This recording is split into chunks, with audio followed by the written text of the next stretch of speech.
Saya akan mulai dengan materi yang sebenarnya mungkin Bapak dan Ibu di semester 1 waktu S1 ya, waktu S1 itu pas semester 3 kalau nggak salah ya, itu biasanya juga sudah dapat yang biasanya dikenal dengan mata kuliah rancop.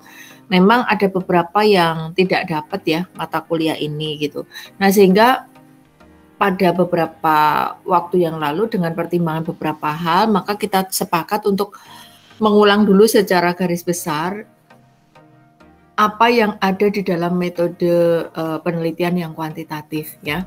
Jadi nanti akan saya mulai dari beberapa hal di sini, misalnya kita lihat nanti dari paradigma dan metodenya seperti apa, jenis-jenis penelitian yang bisa dilakukan dengan metode penelitian kuantitatif itu seperti apa. Nah, di dalam metode penelitian kuantitatif di situ juga akan ada populasi, ada sampel, ada teknik samplingnya, kemudian jenis data yang akan bisa diambil apa saja, kemudian bagaimana mengumpulkan data, kemudian menguji validitas dan reabilitas, tapi di dalam hal ini nanti tergantung pada jenis penelitian Bapak dan Ibu, kemudian bagaimana melihat dari normalitas datanya, ya, reliabilitas datanya, kemudian pengolahan data, dan bagaimana menganalisis data dengan beberapa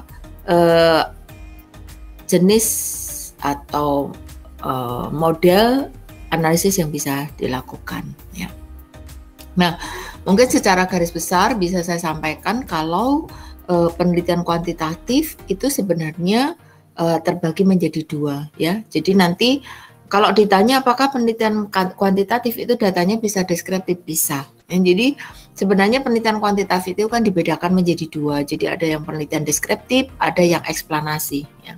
Jadi tergantung nanti Bapak dan Ibu, saya kembalikan kembali untuk yang akan diambil di dalam men-setting dari rancangan penelitiannya itu nanti masuk di kategori yang mana ya. Nah, untuk penelitian deskripsi itu sendiri itu sebenarnya kita bisa mengklasifikasikan menjadi dua. Yang pertama itu adalah survei dan yang kedua adalah studi kasus ya.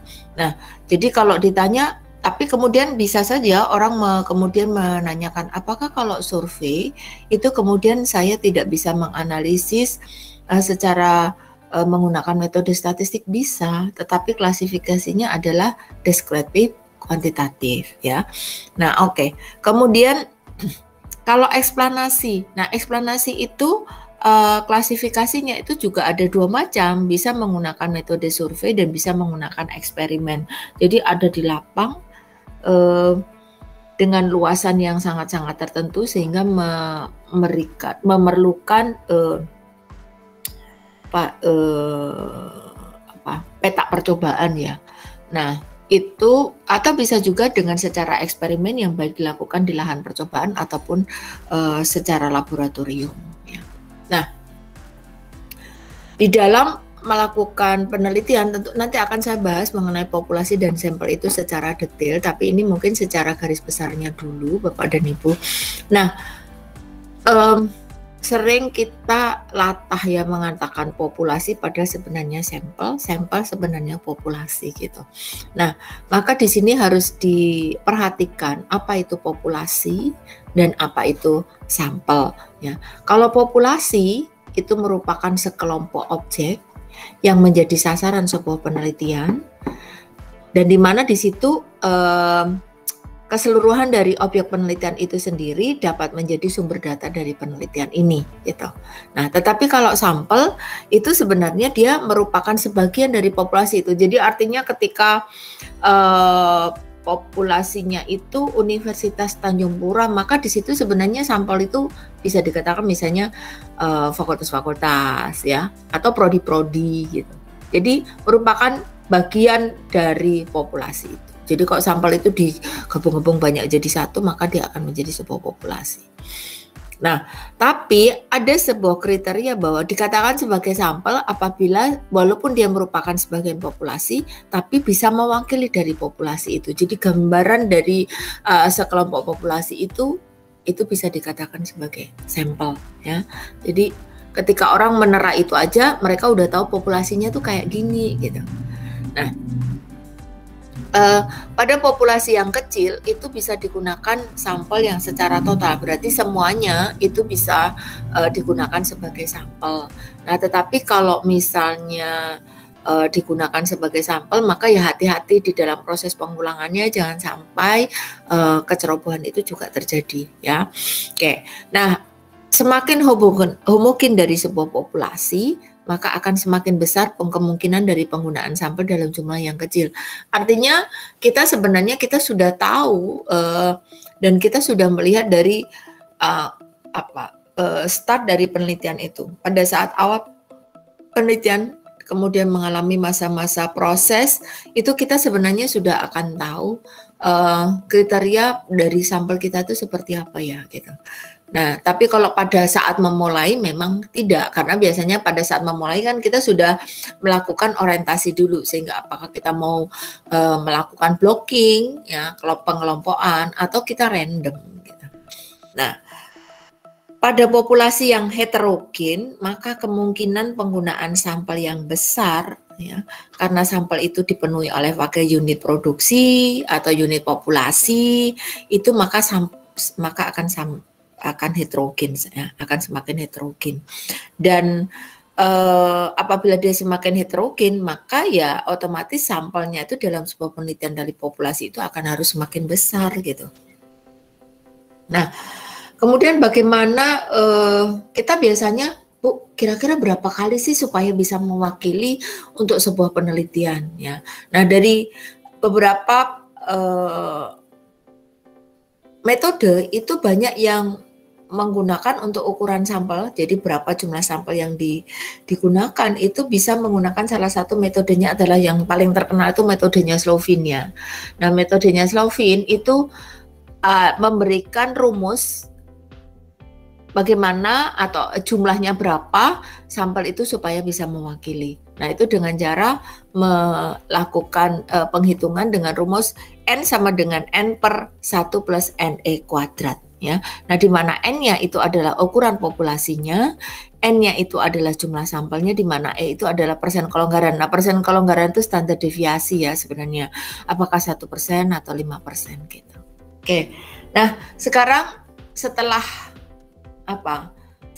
kita tahu apa itu populasi dan apa itu sampel ya, maka sebenarnya kita harus mengerti siapa sih sebenarnya populasi penelitian Bapak dan Ibu ya. Kemudian dicek berapa jumlahnya, sudah sesuai dengan ukuran yang tadi belum ya, ukuran N-nya tadi. Nah, maka setelah kita tahu dari N itu, kita akan bisa mengetahui berapa jumlah sampel itu yang diambil ya.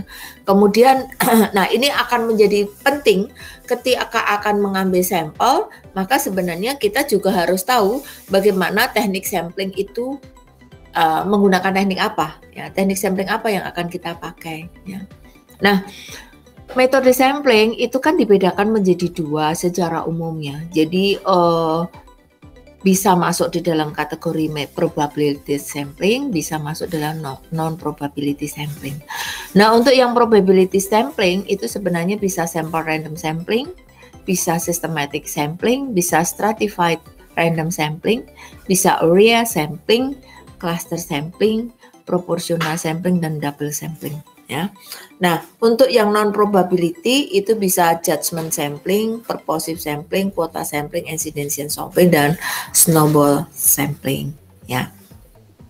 Oke. Nah, penyajian datanya juga sering Bapak Ibu di dalam penelitian mengatakan sebagai data primer, data sekunder, data online. Boleh nanti dicek kembali proposalnya ya, apakah sudah benar atau tidak. Apa yang disebut dengan data primer?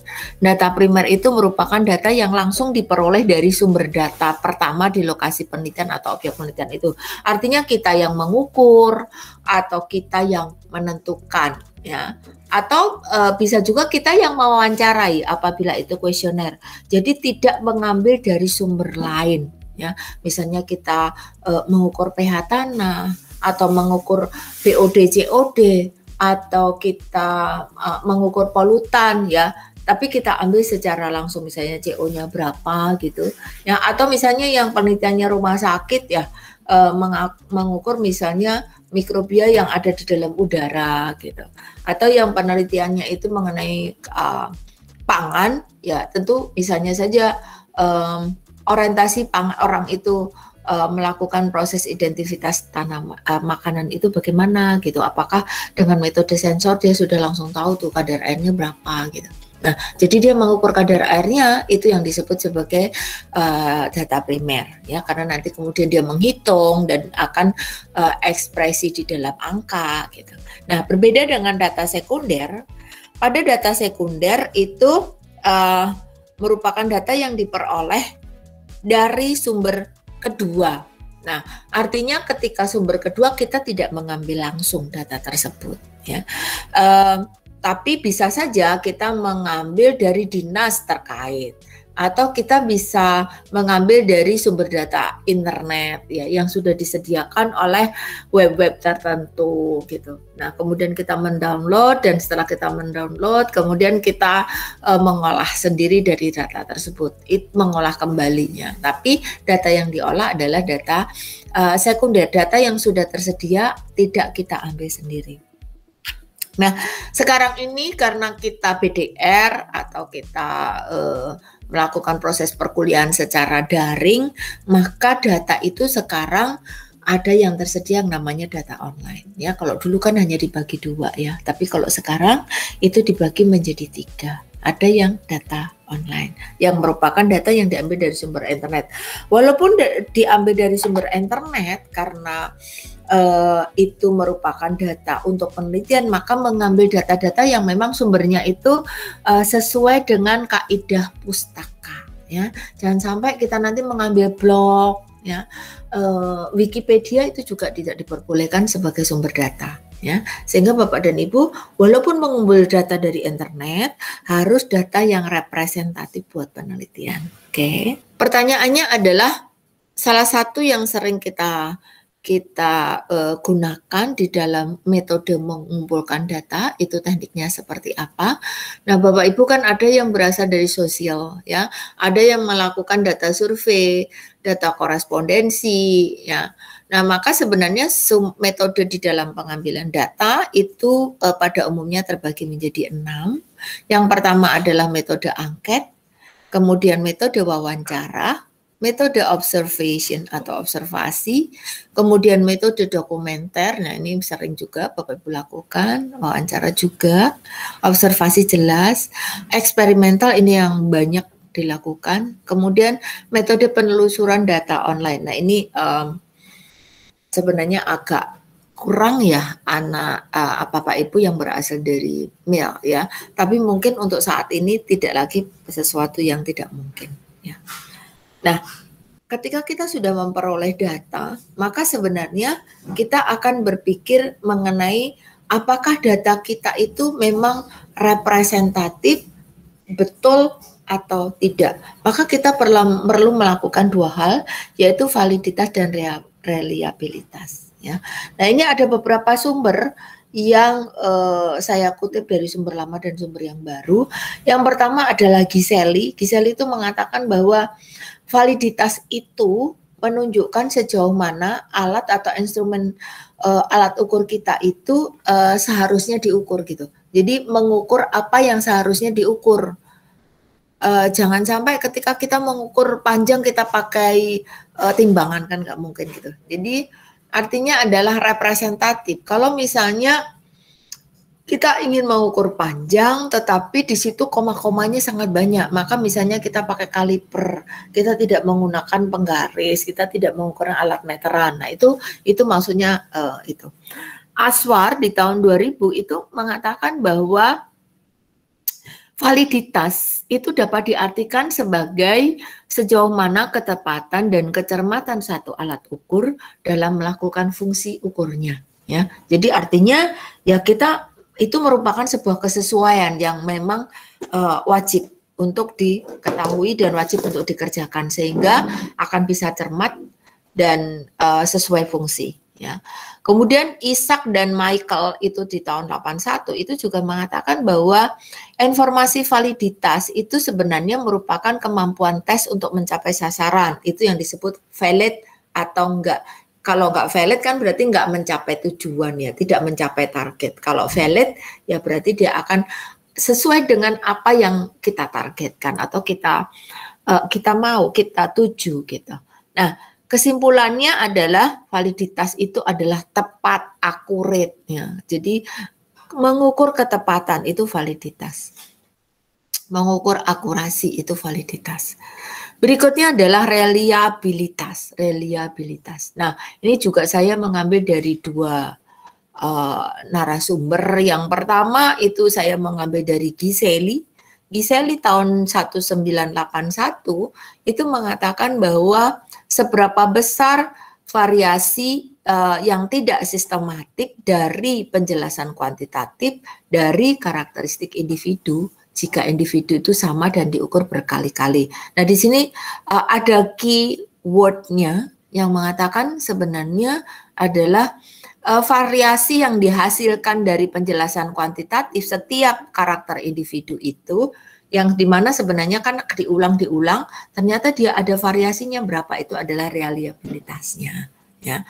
Nah, kalau sekarang tahun 2003 itu mengatakan bahwa stabilitas dan konsistensi, ya, satu instrumen yang mengukur satu konsep dan berguna untuk mengukur sebuah kebaikan atau goodness dari satu pengukur. Jadi kalau saya simpulkan di sini reliabilitas itu sebenarnya sejauh mana hasil pengukuran itu dapat dipercaya, ya.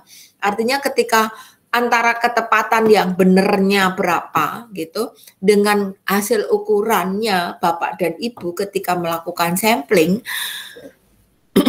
maka itu sebenarnya merupakan reliabilitas ya. Atau ini juga saya katakan bahwa reliabilitas itu sebagai kepercayaan dalam bentuk keandalan dari sebuah instrumen ya. Jadi konsistensi dari hasil waktu ke waktu. Artinya ketika diukur sekarang 5 ya mestinya besok diukur itu 5. Jangan sampai sekarang diukur 5 besoknya jadi 4, besoknya lagi jadi 6, besoknya lagi jadi 7. Nah, sehingga sebenarnya tepatnya pada 5. Nah, itu reliabelnya itu berarti akan punya variasinya berapa gitu. Maka biasanya sebuah data itu akan diukur dulu uji normalitasnya. Ya. Nah, bisa menggunakan yang banyak dikenal ini ya, uji normalitas itu adalah uji dari Kosmov-Gorov-Simonov ya, itu yang biasa, yang menggunakan kaset ya, kaset tes. Nah, apa namanya, kalau signifikan ya berarti datanya tidak normal, kalau tidak signifikan berarti datanya normal. Nah, silakan nanti dipelajari lebih lanjut. Ini sebenarnya sudah pada saat statistik ya. Setelah kita mendapatkan data-data penelitian. Nah, sebenarnya kalau yang eksperimen itu pada saat kita melakukan penelitian kita langsung coding ya, memberikan code dan kita langsung mengedit dan mentabulit. Biasanya sudah ya. Tapi yang survei ini yang biasanya belum. Karena kalau misalnya survei menggunakan kuesioner, biasanya kan dia akan menggunakan lembaran-lembaran dulu. Kalau lembarannya itu sudah terkumpul, diakumulasi, baru kemudian dia akan melakukan pemeriksaan apakah dari hasil surveinya itu ada semua dipakai atau yang enggak. Maka sortation ya. Nah, diperiksa dulu. Nah, setelah diperiksa, maka biasanya dia akan mengkode, bisa kodenya per wilayah atau apa, berbeda dengan eksperimen. Kalau yang eksperimen itu biasanya kita pada saat terjun kita udah langsung kasih kode ya, sehingga tidak menyulitkan di dalam proses untuk mengisi data ya.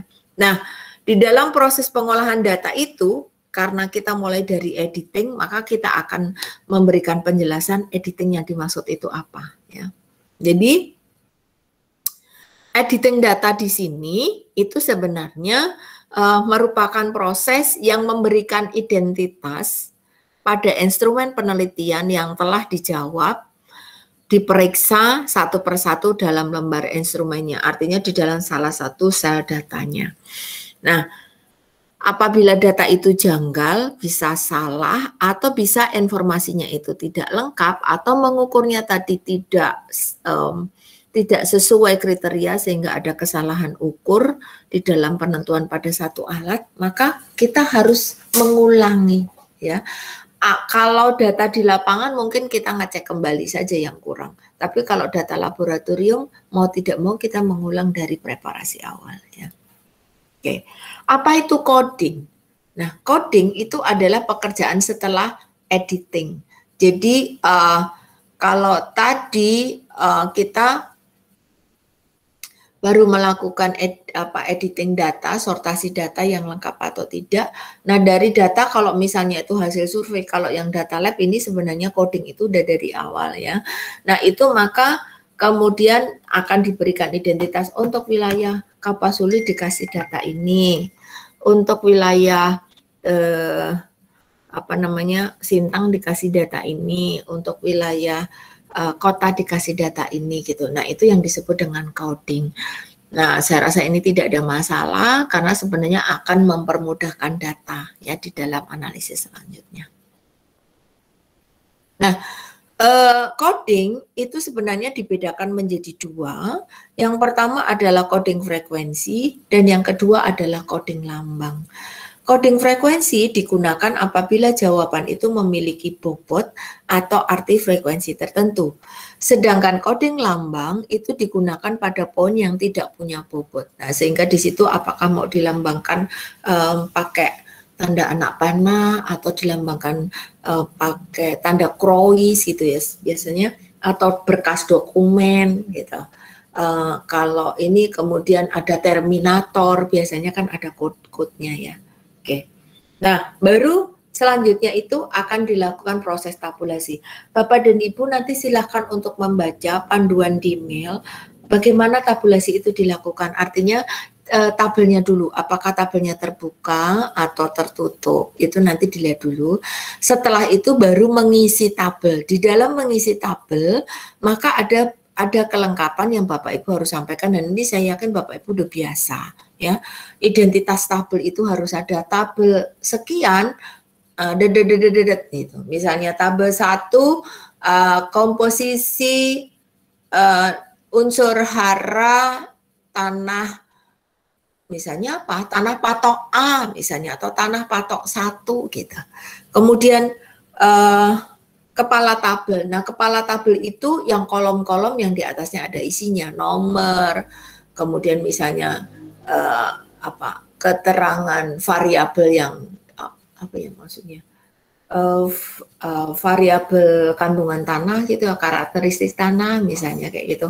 Terus kemudian satuan bisa persen ya, atau jumlah gitu, sehingga nanti di kepala tabel itu kemudian akan muncul dari badan tabel. Nah, badan tabel itu isinya ya tadi misalnya kayak pH diisi berapa, kandungan N berapa, dan seterusnya gitu. Itu merupakan bagian dari tabel, isian tabel ya. Nah, seluruh dari adanya kepala tabel, badan tabel, dan identitas tabel itu disebut dengan total tabel ya. Oke. Nah, bagaimana kita untuk sampling nanti saya taruh di paling bawah ya. Proses analisisnya bagaimana ketika data itu kita sudah punya, maka bagaimana menganalisisnya. Tadi ada dua ya kan, ada yang deskriptif, ada yang kemudian dianalisis dengan teknik analisis yang satunya ya. Nah, kita mulai dari yang analisis yang deskriptif. Ketika disebutkan bahwa data itu dianalisis secara deskriptif, maka di situ sebenarnya ada beberapa hal yang harus diperhatikan. Di dalam analisis statistik deskriptif, maka di situ akan muncul frekuensi. Frekuensi itu misalnya saja ini karena saya mengambil pada saat menggunakan data survei ya, sehingga di sini frekuensinya itu misalnya jumlah respondennya itu berapa, kategorinya sesuai dengan yang kita inginkan. Itu jadi berapa sih jumlah dari responden, itu kan maksudnya frekuen atau ulangan ya, ulangan. Nah, eksplorasi maka di sini melihat nilai rata atau mean, bisa dalam bentuk standar deviasi, bisa nilai minimum dan nilai maksimum, ataupun medium atau nilai tengah ya. Itu maksudnya adalah analisis exploration ya. Deskriptif. Deskriptif itu adalah untuk menghitung nilai minimum, nilai maksimum, nilai rata-rata, dan seterusnya. Nah, kemudian nanti ada istilah tabulasi silang, digunakan untuk menghitung frekuensi, presentasi dari dua variabel, atau lebih dengan cara menyilangkan variabel yang dianggap berhubungan. Atau disajikannya itu deskriptif dalam bentuk rasio. Nanti digambar, kemudian dari dua variabel yang berbeda itu diperbandingkan. Sehingga bisa berupa skala interval. Atau bisa juga berbentuk report. Ya. Jadi bisa OLAPS Cube dengan case summary. Nah, itu Bapak Ibu nanti boleh memilih mana yang mau digunakan. Kalau OLAPS Cubes itu digunakan untuk menghitung ringkasan, ya, dalam bentuk jumlah total nilai rata-rata dan statistik dari univariat yang lainnya dengan menggunakan variabel yang skala nominal atau ordinal. Boleh skala nominal, boleh skala ordinal. Nah, bisa juga menggunakan case summary itu apabila penghitungan statistik subgroup dalam satu kelompok itu didasarkan pada kategori beberapa variabel. Nah, sehingga Bapak dan Ibu tadi saya sampaikan bahwa beberapa hal mengikuti apakah itu analisis eksperimen ataupun tadi kalau yang menggunakan min di sini ada beberapa ya. Jadi di sini untuk yang bentuknya report, untuk yang bentuknya deskriptif, eksplorasi itu menggunakan istilah-istilah ini yang harus disediakan ya. Ada min, ada median, ada modus ya. Ada nilai minimum, nilai maksimum, dan standard deviation. Nah, apa itu min? Saya rasa Bapak Ibu udah tahu semua. Min berarti rata-rata dari seluruhnya gitu. Median berarti nilai tengah yang membatasi antara frekuensi distribusi yang bawah atau atas atau kiri atau kanan gitu. Jadi membagi di bagian tengah.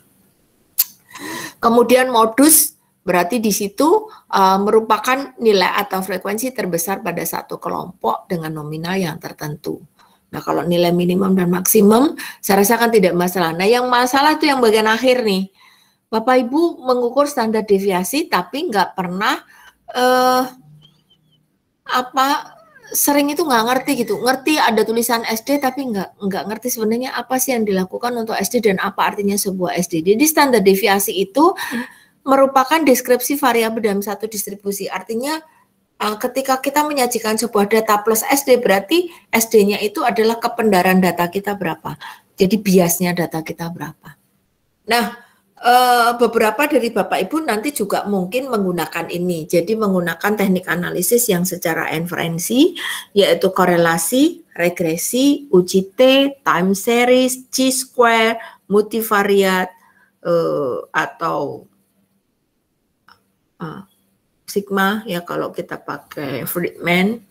Nah, ini selalu digunakan. Maka mohon Bapak Ibu untuk cermati apa sih artinya gitu. Sering kita menyebut correlation, tapi kita nggak ngerti what the meaning of correlation gitu.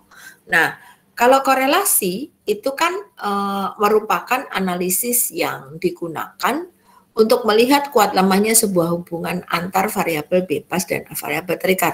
Nah, sehingga di sini Bapak Ibu nentuin dulu variabel terikatnya apa, kemudian variabel bebasnya apa. Kalau sudah ditentukan, maka kita akan bisa menghitung korelasinya. Ya. Berikutnya adalah regresi. Nah, mahasiswa MIL sering menggunakan regresi korelasi ya di dalam analisisnya. Apa itu regresi? Regresi itu merupakan analisis yang digunakan untuk memprediksi seberapa besar variabel bebas terhadap variabel, pengaruh dari variabel bebas terhadap variabel terikatnya ya. Nah, kalau R kuadratnya itu mendekati 99 atau 99 lebih gitu, maka ya semakin ke sini makin besar angkanya, paling besar 100 ya. Nah, atau 1. Nah, maka makin besar dan mendekati 1, maka secara otomatis, secara regresi ya itu makin bagus. Correlation mungkin begitu juga. Kalau R kuadratnya itu 0,99, bagus banget gitu. 0,96 ya agak lebih bagus, tapi lebih bagus yang 99. UGT itu merupakan analisis yang membandingkan nilai rata-rata satu populasi atau lebih dengan menggunakan sampel kecil. Nah, artinya UGT bisa digunakan itu kalau kalau sampelnya kecil, tidak mungkin kalau sampelnya ribuan gitu. Dibandingkan antara satu klaster dengan klaster yang lain, bisa juga 3, bisa juga 2, bisa juga 4. Ya. Time series. Time series, nah ini ada juga yang menggunakan apabila dia mengolah data sekunder ya. Nah, itu digunakan untuk membuat data yang dapat digunakan untuk memprediksi kejadian di masa yang akan datang. Misalnya dengan adanya El Nino, maka kira-kira nanti curah hujan yang ada di Kalimantan Barat tahun 2022 bagaimana ya gitu. Apakah kemudian misalnya kaitan antara kelembapan udara dengan pertumbuhan tanaman X. Nah, berarti kan praduga kira-kira berapa tapi menggunakan data beberapa waktu yang lalu. Dan chi-square. Nah, chi-square itu juga sering. Chi-square itu adalah analisis yang digunakan untuk melihat ketergantungan antara variabel bebas dan terikat dengan skala nominal dan ordinal. Nah, chi-square ini kan biasanya digunakan untuk yang Kruskal-Wallis. Ya, mereka yang menggunakan Kruskal-Wallis. Nah, Kruskal-Wallis itu digunakan untuk apa?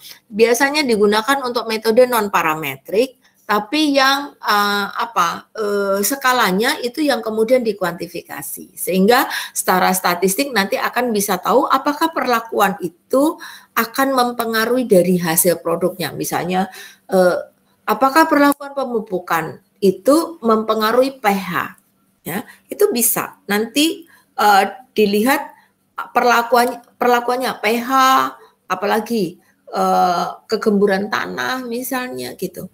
Itu bisa dilakukan. Kalau multivariate itu digunakan untuk melihat kuat lemahnya hubungan antara yang lebih dari 2 variabel. Oke. Nah, kita ulang sedikit Bapak dan Ibu.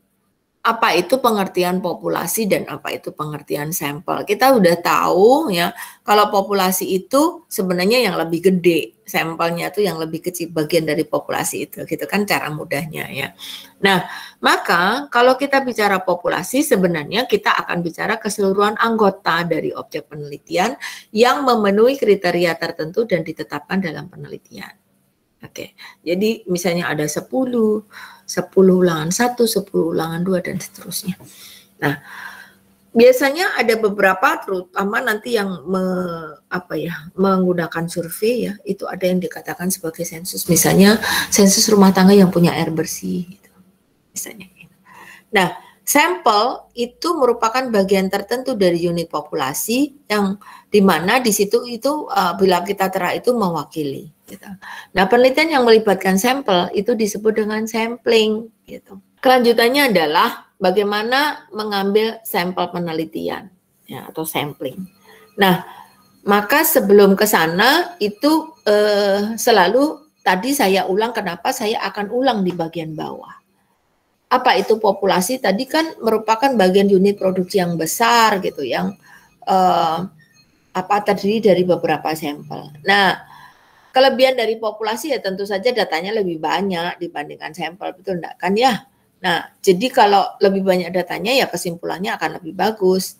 Kelemahannya di situ kan mempertimbangkan berbagai hal ya, banyak sumber daya. Nah, sehingga ketika populasi itu diwakili, maka sebenarnya itu yang merupakan sumber keragaman. Sampel itu merupakan dia merupakan sumber daya yang paling efisien ya untuk pengambilan karakter dari sebuah produk.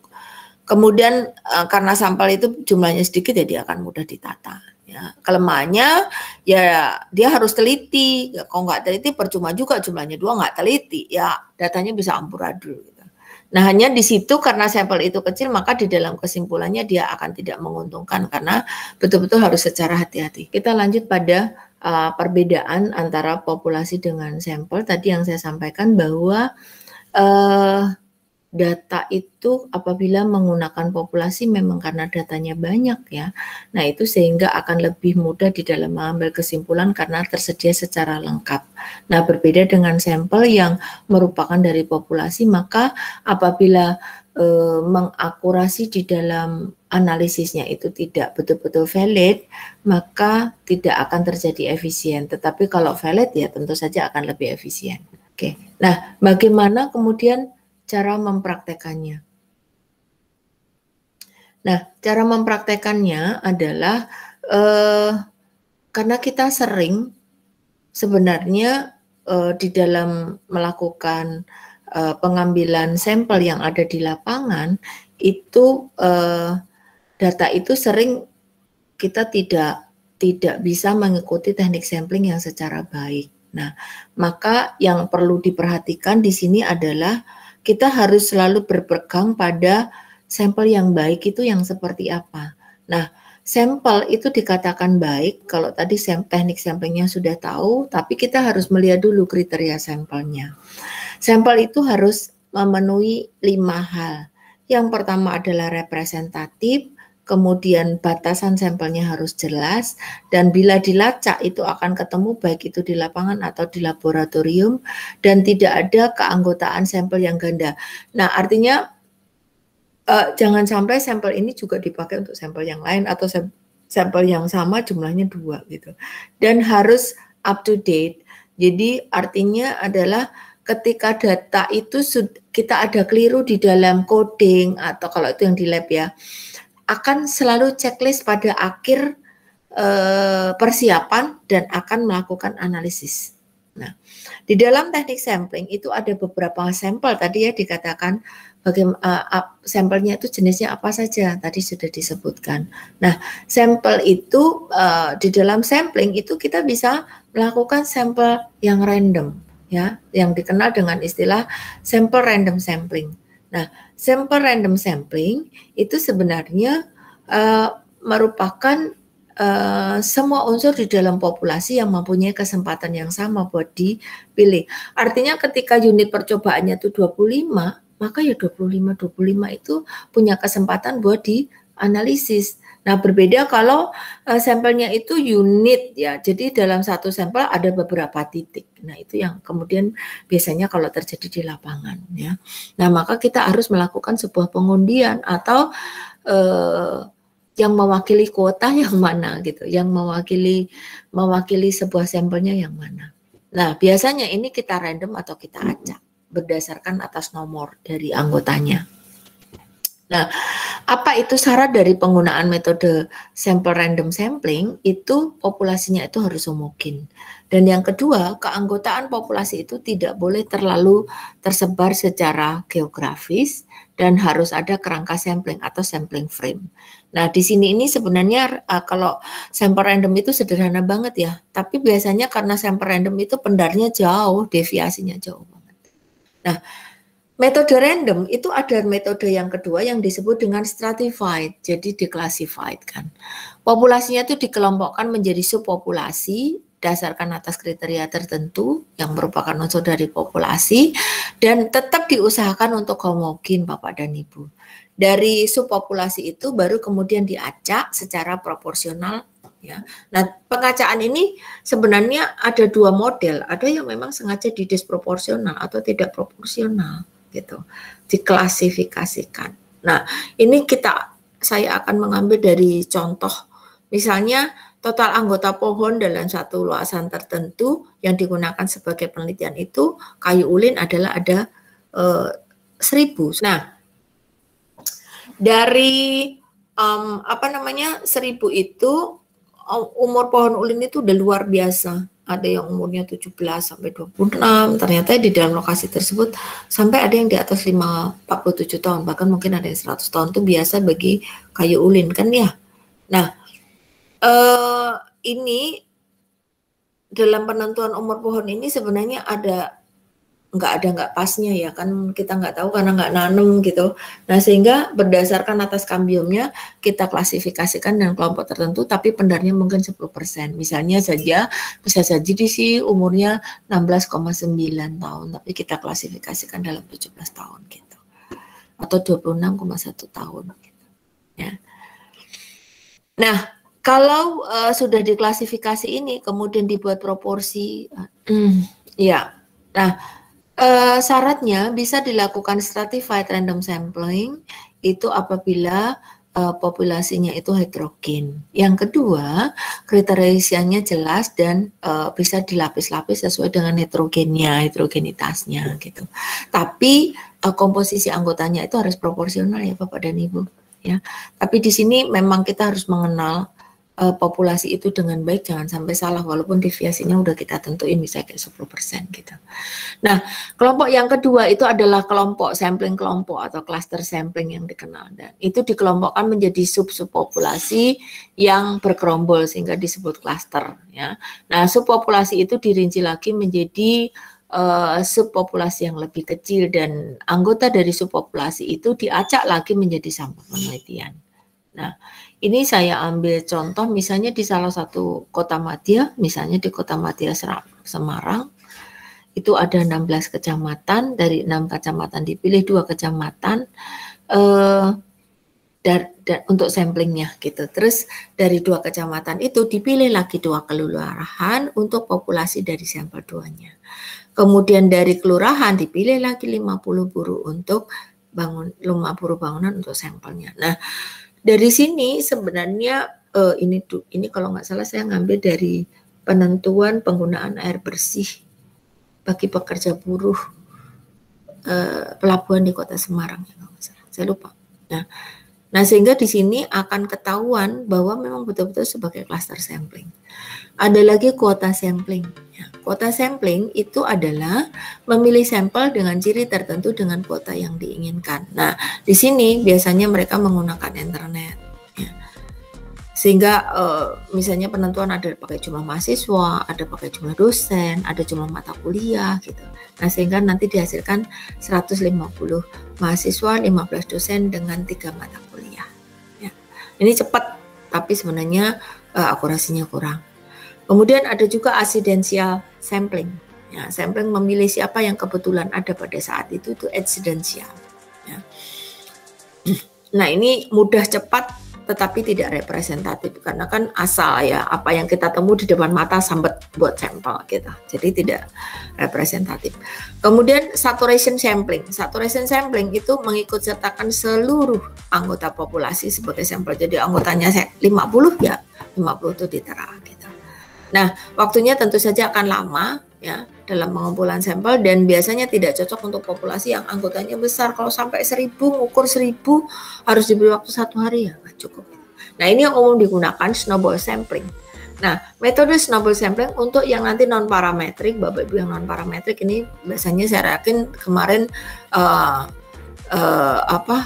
dosen sebelumnya juga sudah memberitahukan ya, yang di Humaniora itu metode pengambilan sampel yang berantai atau yang disebut dengan multi level, di mana di situ ditetapkan kelompok anggota kecil dan dari masing-masing itu kemudian anggotanya itu merupakan anggota baru tertentu dari anggota yang diminta, dan anggota baru itu diminta juga mencari anggota baru berikutnya. Jadi kayak multi level marketing itu ya. Nah, peneliti biasanya mengemukakan sebuah awal. Nah, ini metodenya bisa, karena snowball itu berarti kan berentet gitu ya. Nah, tapi jarang ya ini digunakan untuk anak kita yang dari mil gitu.